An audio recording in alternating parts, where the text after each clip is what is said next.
All right. Good afternoon and welcome, everyone. Thank you for joining us today for this important discussion on climate-related reporting and some changes that have taken place over the last year. We will be covering recent shifts in climate-related reporting, focusing on IFRS S2 standards and how they compare to TCFD, as well as the new climate bills introduced in California. We will also touch on some of the key compliance requirements and leave some time at the end for any of your questions.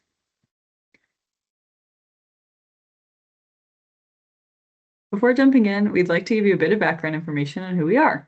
3R Sustainability is a full-service sustainability consultancy that works with a variety of clients from different industries, helping with a variety of services: sustainability management systems, climate-related work, greenhouse gas emissions measurement, target setting, as well as energy and the built environment. Our sister company also supports with sustainability assurance services. We offer multiple webinars throughout the year, so you can stay in the loop by joining our mailing list or following us on LinkedIn. All of our webinars are free to attend. Here's a few of the ones coming up.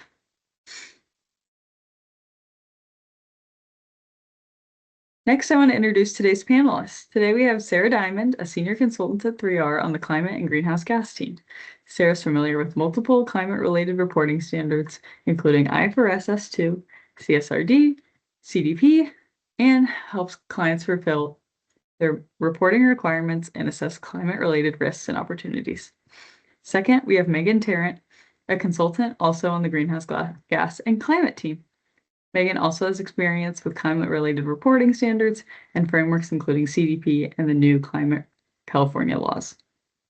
Both Sara and Megan will be providing their expertise on these standards, which will help guide the reporting process for those who are new to climate-related reporting or are trying to understand the recent changes.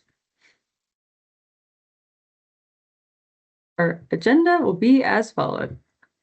First, we'll give a brief overview on IFRS and the importance of climate-related reporting and interoperability. Next, we'll focus on the comparisons between TCFD, IFRS S2, and the first year reporting requirements. Next, we'll shift our focus to the California climate laws. And finally, a bit more about greenhouse gas metrics and target requirements, as well as the assurance of this emission and target data. All right, that was a lot of information, but Sara, could you kick us off by telling us about IFRS S2 and the importance of the climate reporting under that framework? Thanks, Preston. And yes, so the International Financial Reporting Standards, or IFRS, are globally recognized guidelines for financial disclosures. IFRS S2, developed by the International Sustainability Standards Board, or ISSB, focuses specifically on climate-related disclosures, and it builds upon TCFD, the Task Force on Climate-Related Financial Disclosures, which is now IFRS S2. This offers a more structured reporting and clearer guidelines, ensuring that companies can disclose climate risks and opportunities more effectively. The IFRS S2 standard includes the same 4 pillars that were included previously under TCFD, which includes governance, strategy, risk management, and metrics and targets. While many of the disclosures in IFRS S2 are similar to while many of the disclosures from TCFD are similar to the ones in IFRS S2, IFRS S2 requires much more detailed information, which we'll explain further throughout this presentation. It's important to note also that IFRS also has an S1 standard, and this standard focuses only on general sustainability disclosures, which may overlap with some of the disclosures under IFRS S2, but IFRS S2 is solely climate related. Great, thanks. Yeah, we're seeing a lot of clients come in the door with climate-related reporting requests and needing help. Can you explain a bit more about the recent changes and why there have been so many changes lately? Yeah, sure, of course. So yes, you may have noticed that there's been a surge in climate-related reporting standards and regulations recently, and these changes are really driven by the need for standardized disclosures, ensuring consistency across different industries and regions. As many of us in the sustainability space have seen, there have been quite the alphabet soup of different standards, frameworks, and regulations related to sustainability and climate over the years. And this is really meant to eliminate having to report different information to each one of those standards. You may be asking yourself, are these new standards and regulations relevant to my business? And the answer is most likely yes. The World Resources Institute published an article which notes that once all of these regulations and standards are enforced, around 40% of the world's economy will be required to report to one or more of these standards. For example, the new European Climate Standard, CSRD, will require approximately 50,000 companies, including 10,000 non-EU companies, to disclose their climate-related information. These new regulations promote transparency, helping businesses and stakeholders make informed decisions. And right now, only 29% of companies in the US are reporting their Scope 3 emissions. And these standards will really help more companies disclosing beneficial climate data related to their greenhouse gas emissions, as well as climate risk. And additionally, the reporting process is becoming more streamlined with close alignment with CDP at almost 100% alignment with IFRS, as well as GRI for more clarity and efficiency. Wow, 40% is pretty crazy of the world's economy having to report to some of these. I don't know if everyone's ready, but I know we're here to help. Can you talk a little bit more, Sarah, about how IFRS S2 does relate to TCFD and some things that people can keep in mind if they're used to reporting to TCFD, but now want to make the change? Definitely. So as I mentioned previously, the IFRS S2 standards uses the same 4 pillars that were previously under TCFD. While there have been multiple additions and changes to IFRS S2, I'll focus on some of those major additions and changes for each one. So first, under governance, IFRS S2 is pretty similar to TCFD, but it just requires more specific information about governance oversight. And Preston, if you wouldn't mind just going to the next slide, please. Talks a little bit more about governance oversight. So companies must detail how responsibilities of climate-related risks and opportunities are embedded in terms of reference, mandates, role descriptions, and any related policies. And additionally, there's an emphasis on disclosing how governance bodies ensure that they possess or develop the necessary skills and competencies to oversee the climate-related strategies.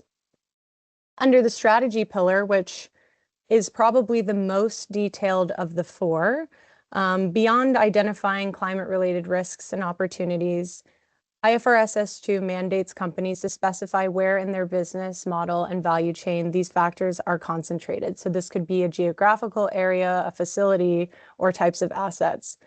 Companies are required to assess and disclose the anticipated effects of climate-related risks and opportunities on their business over a short, medium, and long-term time horizon. And this includes the anticipated effects on their financial performance, financial position, and cash flow. Additionally, under strategy, there is an emphasis on climate resilience, and companies must provide detailed information on their capacity to adjust and adapt their strategies and business model in response to any climate-related changes, including any significant uncertainties considered in their assessments. Next, risk management. Under IFRS S2, the biggest change here is that it has included opportunities.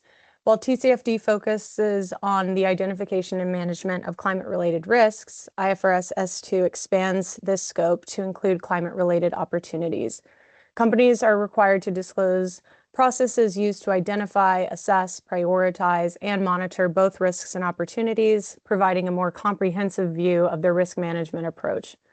In addition to this, IFRS S2 requires companies to disclose the input parameters used in identifying risks, such as what data sources were used, scopes of operations covered, and any details or assumptions made during the assessment process.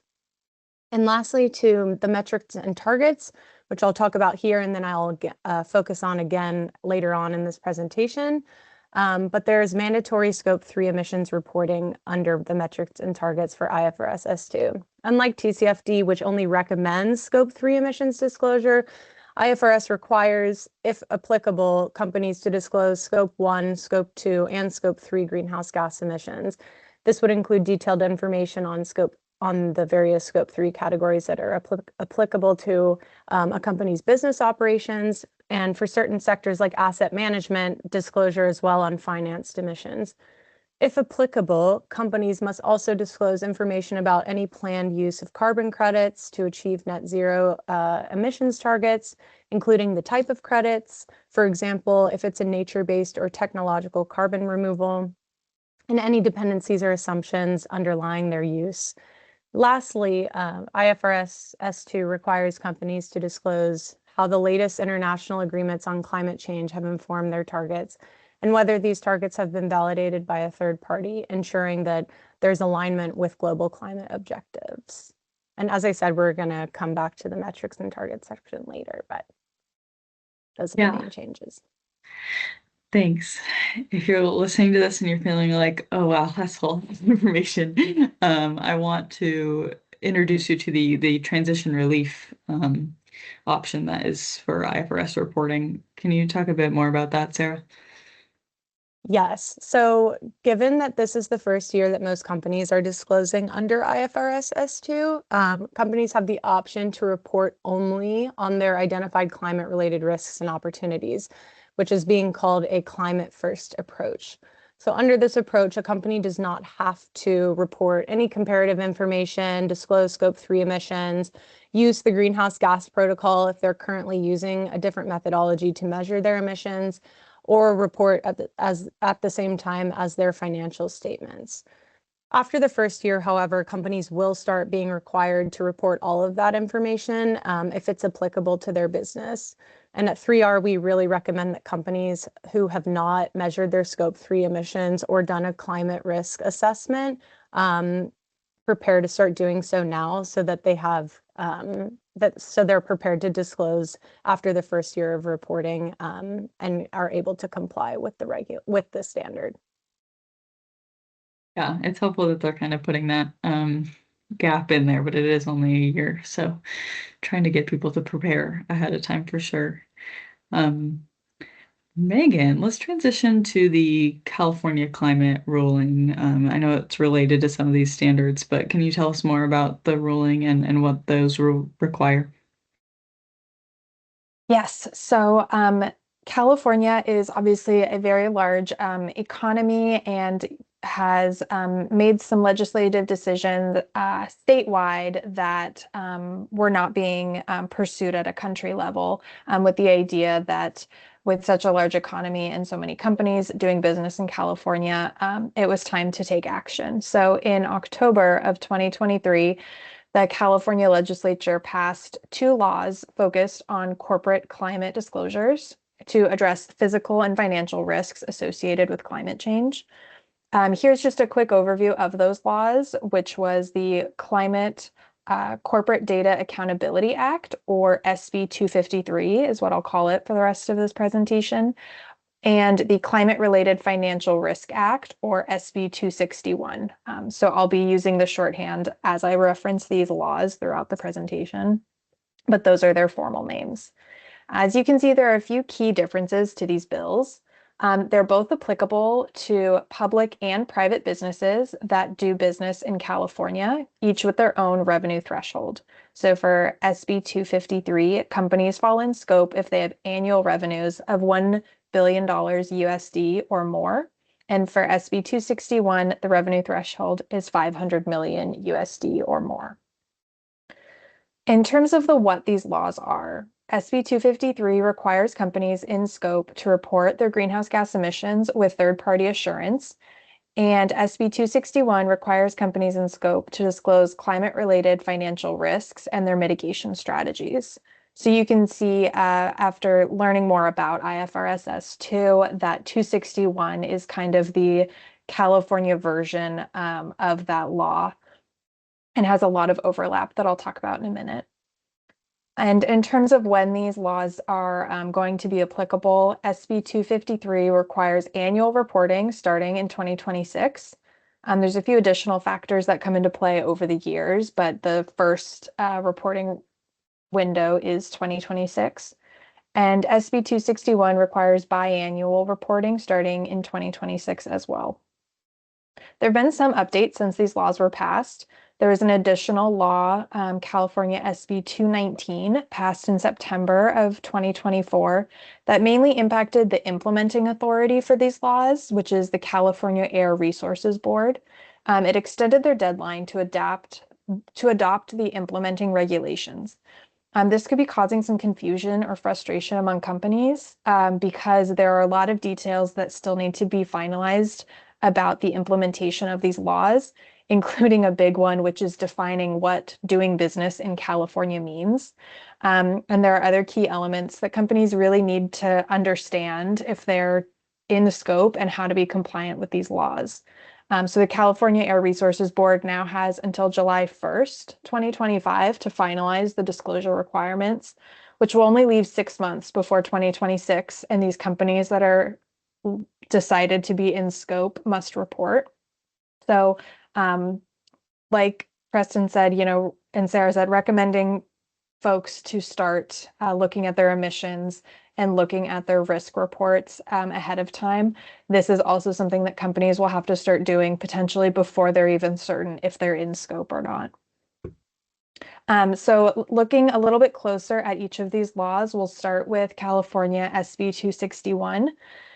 So we said 2026 is when this law goes into effect. So this is the biannual report on climate-related financial risk, and it dictates that a covered entity, which includes, a partnership, corporation, limited liability company, or any other business entity formed in any U.S. state or under an act of Congress, should prepare this risk report, including its climate-related financial risk in accordance with the recommendations from TCFD and its measures adopted to reduce and adapt to those risks.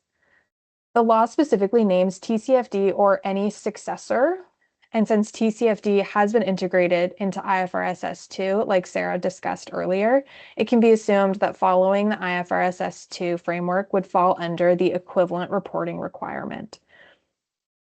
And this report is meant to be published on the company's website by January 1st, 2026, and then biannually after that. Now looking at SB 253, the greenhouse gas reporting regulation. As I mentioned earlier, it has some additional timeline considerations, as you can see here. The first layer of reporting requirements begin in 2026. There's no clear defined deadline within the year yet for when these emissions need to be reported. Again, that's a detail that the California Air Resources Board needs to determine. But starting in 2026, it requires covered entities to report their Scope 1 and Scope 2 emissions with limited assurance. And then starting in 2027, those companies that are the covered entities must now also include their Scope 3 emissions reporting, in addition to the second year report of Scope 1 and Scope 2 emissions.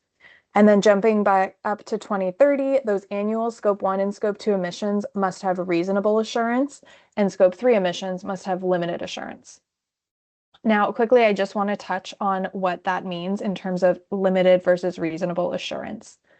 I'm not going to get into too much detail and explanations around assurance, but just highlighting the main differences between limited, which is required in Scope 1 and Scope 2 in 2026, and Scope 3 in 2030, and the reasonable assurance, which is required for Scope 1 and Scope 2 in 2030. So limited assurance follows the same methods as reasonable assurance, but the level of assurance obtained is lower. So the procedures followed will vary in nature. Limited assurance increases the confidence in the data, but not the same extent of reasonable assurance. Reasonable assurance is a higher level following a similar methodology to an audit. And if you'd like to learn more about assurance and the differences between these two approaches, we have had a past webinar specifically on unlocking the value of sustainability assurance that we put out in November of 2024. So you can find the recordings of all of our past webinars on the Insights page of our website. So if you'd like to learn more about that, you can go to our website to watch it and learn more about what assurance means for you. Thanks, Megan. Love the plug to our past webinar. That's on our LinkedIn and website if anyone wants to hear more about those different assurance levels. Sarah, passing it back to you. I know you touched a little bit on the metrics and targets requirements of IFRS, but can you talk a bit about the information that companies should expect to disclose on this side of things? Yeah, definitely. So I'll just say before jumping in that the metrics and target section of the IFRS S2 requirements requires quite a bit of detailed information. A lot of it is similar to TCFD, but there have been quite a few additions. And I know I touched on that earlier, but I did just want to go a little bit further into that. So some other requirements to keep in mind. One is being industry-based metrics. So the IFRS, they have published the disclosure requirements for various industries on their website, which can be found in the link provided in this deck. And it'll be important to check if any data is required in addition to the general requirements under the metrics and targets section of the IFRS S2 standard. Additionally, there's an emphasis on the measurement approach used for calculating emissions and why that approach was chosen. As I mentioned, the first year does not require following the greenhouse gas protocol methodology, but moving forward it will, and the greenhouse gas protocol is considered best practice when calculating emissions. Disclosing both location and market-based Scope 2 emissions will be required under IFRS S2. And for anyone who's unfamiliar with market-based emissions, this takes into account any contractual agreements the company has entered for electricity purchasing. So this could be renewable energy certificates, power purchase agreements, or using utility-specific emission factors rather than the average grid factor to calculate your emissions. And then also the amount and percentage of assets that are vulnerable to risks and opportunities must be disclosed under this section as well. The monetary amounts can be either calculated or they can be a range. They're pretty flexible with that. And any metrics related to incentives for executive leadership or other employees for meeting any climate-related targets or goals will be expected to be disclosed under here. And lastly, some specific information on climate-related targets, including the methodology used to set the target, what emissions are covered by the target, and if there's any reliance on carbon credits to meet the target.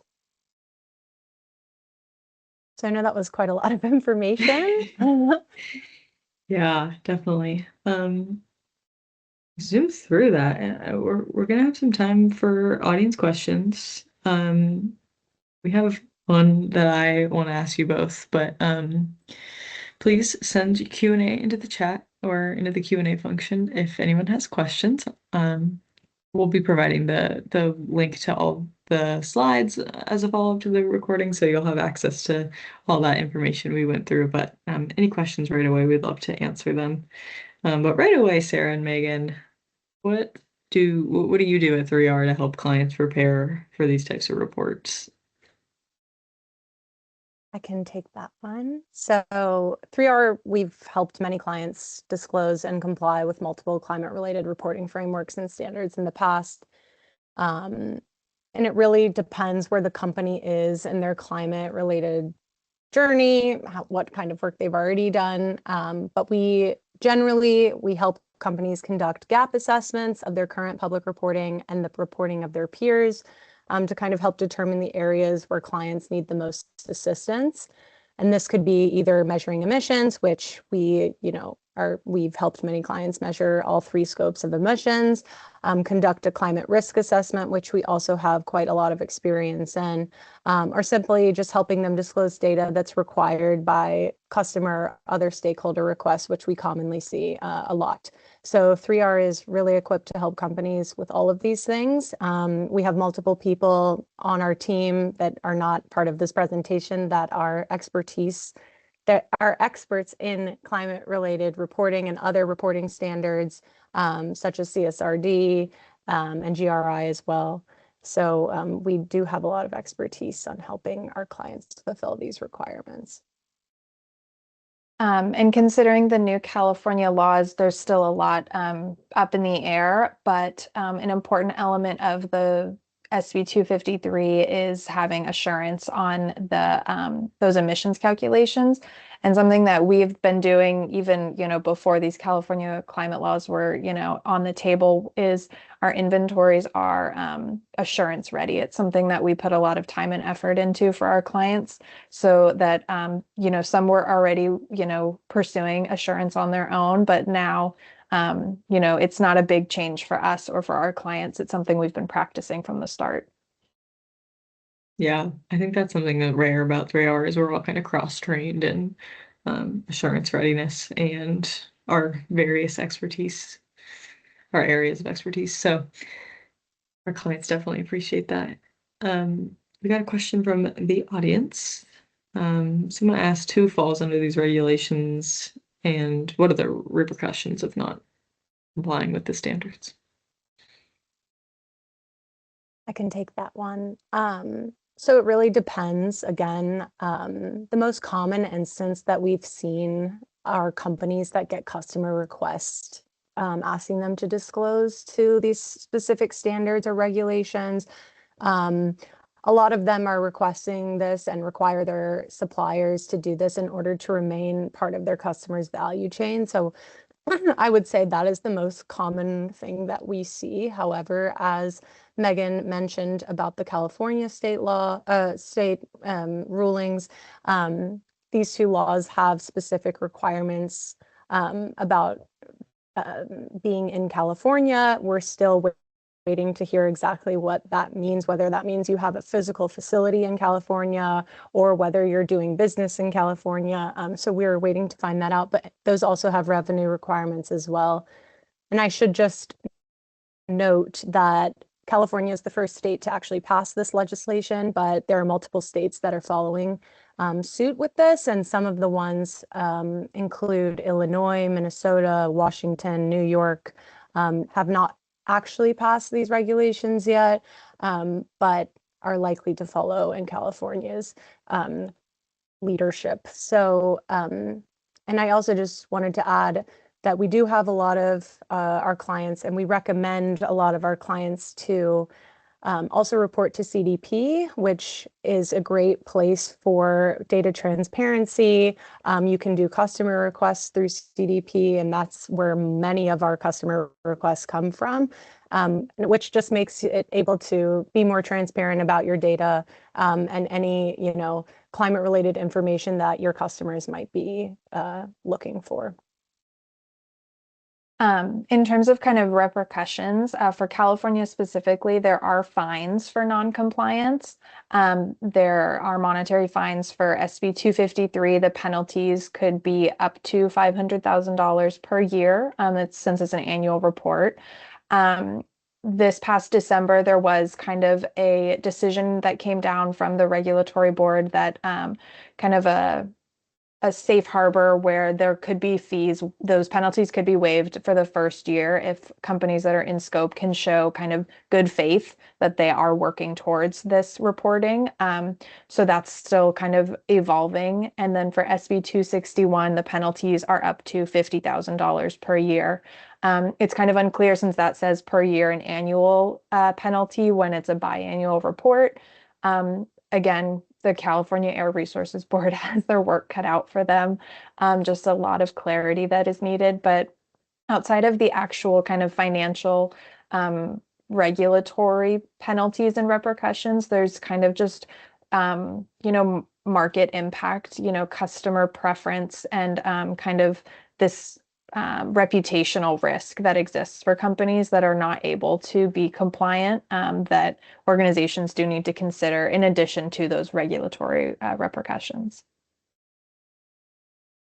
The person had follow up to say what are the requirements for IFRS S2? And am I correct in understanding that IFRS S2 is a standard that a lot of the regulations are referencing, but it's not a requirement in its own. So depending on businesses' scope and income, you might fall under things like the California regulation or different countries. I think Singapore and maybe India are referencing IFRS S2 in their climate-related requirements, but there's no, at this point, like IFRS S2 requirements. Is that right?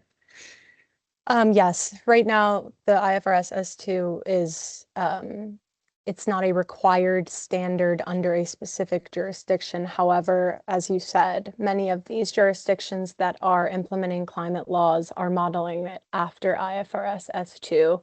So we recommend that as a best practice, if you're going to be required to report under these different regulations, that you follow and go ahead and start reporting in alignment with IFRS S2, which can be done, in your annual sustainability report, and just make sure that you're, following the guidelines of that. So when it comes time to report under the specific regulations, you already have disclosed the information that's necessary to actually meet the law-abiding regulation standards. Cool. Thanks. Yeah, I know Australia has Yes. and their own Australian IFRS and as well as Canada. Those are two confirmed that have been moving forward with kind of adopting IFRS with a little bit of customization. So overall, it's the standard framework to follow with different regulatory bodies adopting it in their own way. Great. Someone else asked about kind of these voluntary things that we see a lot. So do you see that these requirements will alter CDP and EcoVadis? If you two want to talk about CDP, I'm happy to talk about EcoVadis. Yeah, sure. So as I mentioned in the beginning of this presentation, this past year, CDP aligned, I think, 85% with IFRS S2. And I know, just speaking with people at CDP, that the plan is to become 100% aligned. So again, it's a different reporting standard, but all of the information that would be required for CDP would also be you would have already disclosed if you are doing the IFRS S2 standard in your sustainability report annually. So it shouldn't make things too difficult. And I know also as well that CDP has planned to fully align with the Task Force of Nature-related financial disclosures, which they were also partially aligned this past year, but will continue to align more as the years go, which really focuses on nature-related targets, biodiversity, which isn't necessarily, it encompasses climate, but it is another standard that will become fully aligned with CDP so that each year when you're reporting to CDP, you're meeting the requirements that were already set by IFRS S2 and TNFD. And on the EcoVadis side of things, the measures indicator, you'll get kind of credit for some of these risk assessments and other work related, but the KPIs that are being asked on the questionnaires we're seeing at this point aren't super matched to the IFRS disclosures. We do anticipate that the questions will change because interoperability is becoming so important, and all of you are probably getting this reporting fatigue that we hear about a lot. So while they're not as aligned as CDP is at this point, I do anticipate that they will be. And if you are aligned with CDP, reporting to CDP gets you credit at EcoVadis. The climate risk assessments and other kind of environmental related assessments will get you credit. So they are counting for EcoVadis, but still time will tell if the KPIs required will align closer to IFRS, similar to CDP's direction. We did get one more question. What resources or strategies would you recommend companies take to stay informed about regulatory updates, such as transition from TCFD to IFRS S2 and related changes to reporting eligibility requirements? That's a great question. So my first recommendation would be to join the mailing list for both IFRS and for CDP. They frequently send out information about updates to their own reporting standards, as well as offering webinars and other resources that you can look at for understanding how you should be reporting under certain standards, what changes are taking place. I know that's been really helpful for me when I've been trying to learn as I go about all of these climate related standards and helping clients. And they publish information quite frequently. So that would be one of my biggest recommendations. And I'll add too, I know I've worked with Megan on some of these kind of regulatory review projects. So while we aren't lawyers, we can support with overview of your business and understanding what reporting scope you may fall into. So definitely reach out if you're looking for like a really short engagement of just us taking a look at your business and revenue and locations and seeing where we either feel very confident that you'll be required to report or that we think the direction is going to, like those states you guys mentioned. Anything else you want to add to that, Megan? Just because California has the California Air Resource Board has many decisions to make. They actually right now are soliciting information from the public. Just kind of have put out a list of questions asking for kind of input from companies that might be in scope or other groups. So 3R is actually compiling some answers and trying to use our expertise to help the California Air Resources Board to come up with some of these answers to help make things more clear. But they don't really have any type of mailing list like Sara suggested joining. Kind of the only thing that could be done is kind of checking in on the CARB or CARB, checking in on their site for updates as we get closer to July 1st when they do need to come up with their final answers for us. Thanks. All right, anyone, any final questions? I'm giving it 10 seconds. I see one question. Oh wait, I'm sorry. Never mind. It's already All good. Oh, I see someone raising their hand. Do you mind putting it in the Q&A function? I don't think we're have the functionality to let people unmute. Give them a second to see if they want to type it.